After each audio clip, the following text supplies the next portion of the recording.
김 의원님 안녕하세요. 네, 반갑습니다. 김기현 의원입니다. 이준석 전 대표가 제기한 두 개의 가처분, 하나는 당원 개정안의 무효화, 또 하나는 이제 새로운 비대위의 효력 정지, 두 개가 9월 28일로 잡혔지 않습니까? 네, 그렇게 일정이 잡힌 걸 알고 있습니다.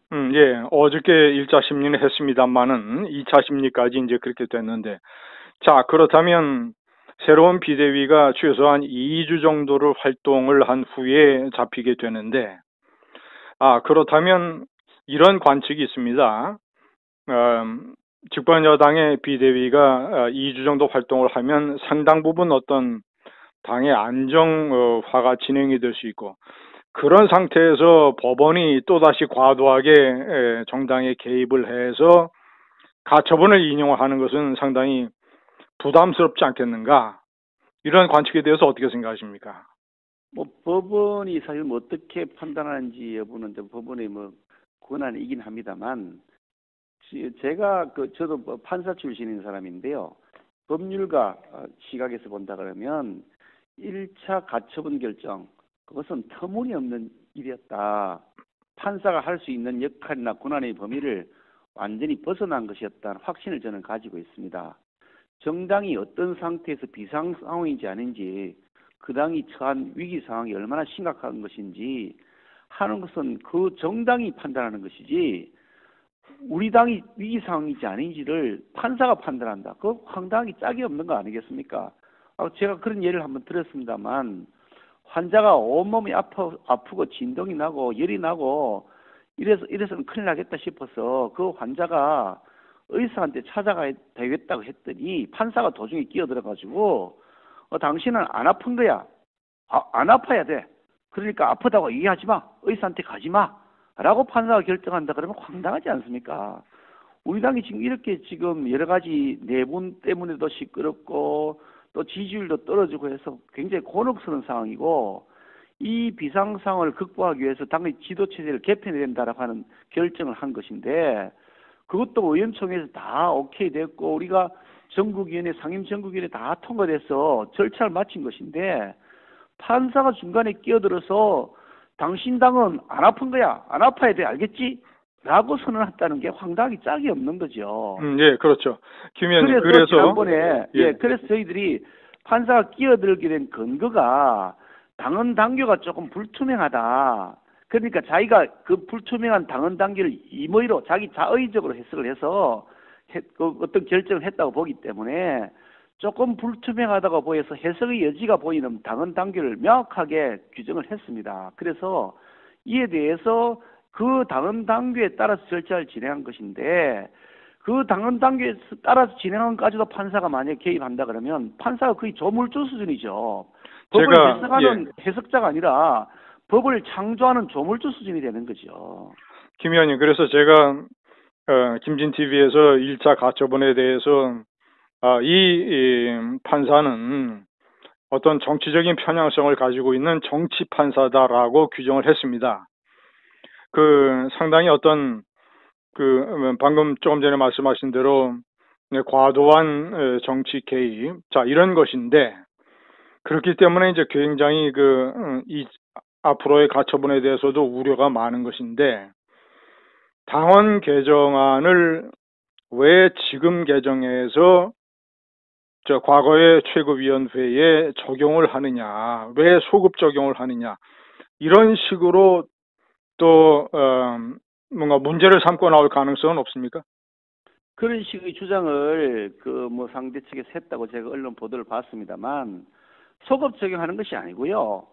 우리 당이 지금 자기들 지난번에 했던 거, 우리가 1차 가처분에 대해서 1차 그 가처분에 대해서 어쨌든 우리가 불복을 해서 절차를 밟아서 다투고는 있지만, 일단 그 이전에 혈액이 발생해 있으니 그럼 그거는 별개로 하고, 우리가 새로 2차 가처분한 것은 이제부터 적용되는 겁니다. 소급 적용되는 게 아니고요. 과거에 있었던 걸 적용하는 것이 아니고 지금부터 새로 비대위를 구성하고, 당헌 당규가 통과되고 난 다음에 새로 비대위를 구성한 거 아닙니까? 그 비대위에 따라서 당헌 당규가 만들어져, 지금 절차가 진행되고 있는 것인데, 소급적이라는 것도 황당히 짝이 없는 얘기죠. 억지 주장인 거죠.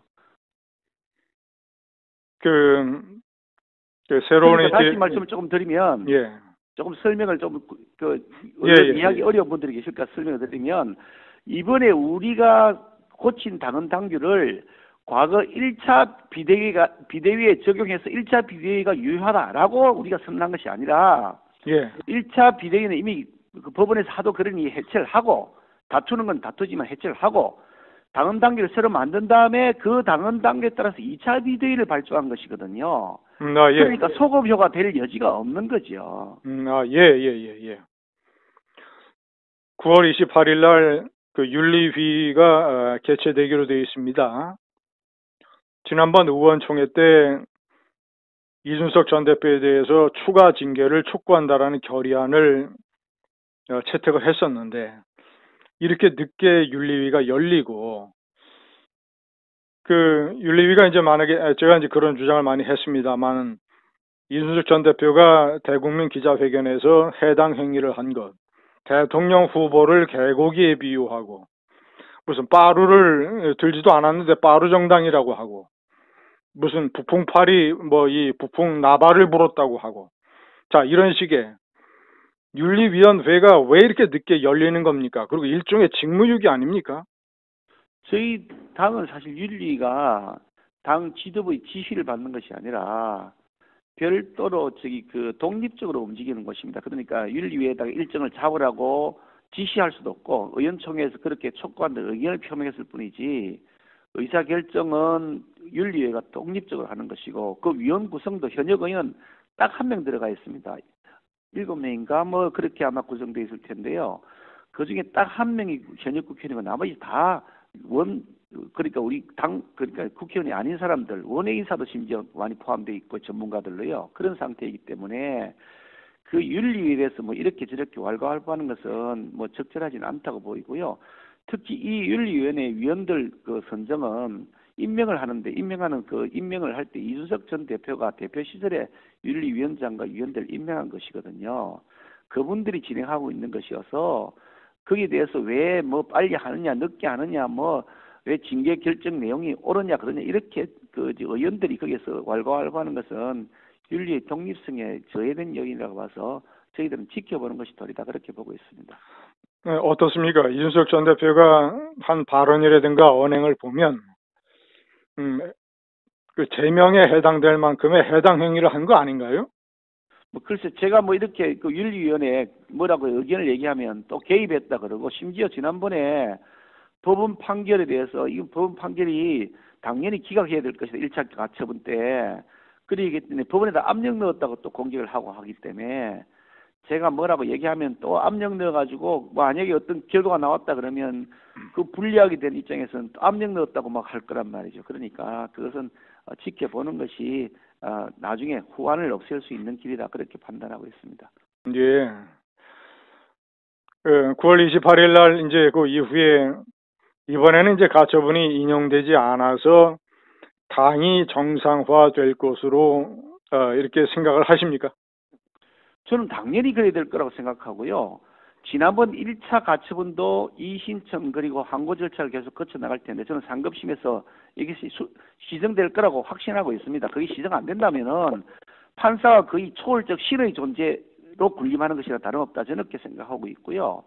그런데 그때까지 1차 가처분에 대해서 하는 시간이 많이 걸리니 그때까지 기다릴 수가 없어서 당은 하루가 급하고 그래서 우리가 그 가처분 결과를 뭐 받아들일 수는 없지만 부득이한 현실적 상황에서 2차 절차를 다시 거쳐서 진행하고 있는 그 뭐 비대위이기 때문에 다시 판사가 여기 들어서 감나라 배나라 하는 것은 거의 자기가 신이 되겠다고 하는 것이 다름 아니다. 저는 그렇게 확신하고 있습니다. 예. 자, 마지막으로 지금 유력한 당권 주자의 한 사람으로서 본인이 이제 당에 대해서 또는 이제 윤석열 정권에 대해서 만약에 출마를 하시게 된다면 제일 강조하고 싶은 게 뭡니까?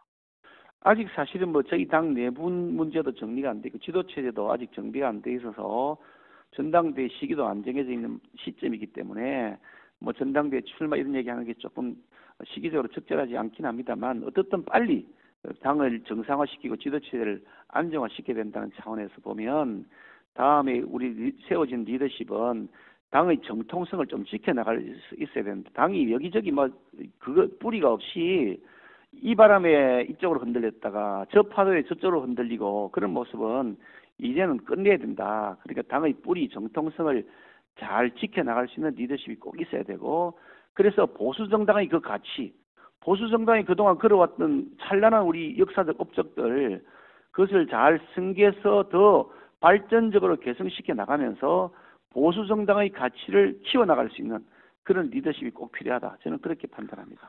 이른바 윤핵관 논란에 대해서는 어떻게 생각하십니까?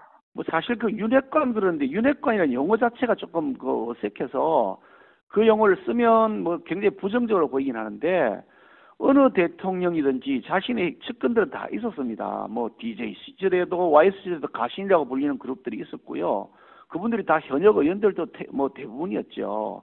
그리고 뭐 문재인 대통령 때는 없었습니까? 문재인 대통령 때 다 있었습니다. 아, 그 뭐 임종석, 조국, 뭐 저기 그 노영민 이런 사람들이 다 그 문핵관들 아닙니까? 문핵관들요. 그러니까 윤핵관이라는 표현을 해서 꼭 대통령 핵심 측근이 있어서는 안 되는 것처럼 표현하는 것은 매우 어색하다.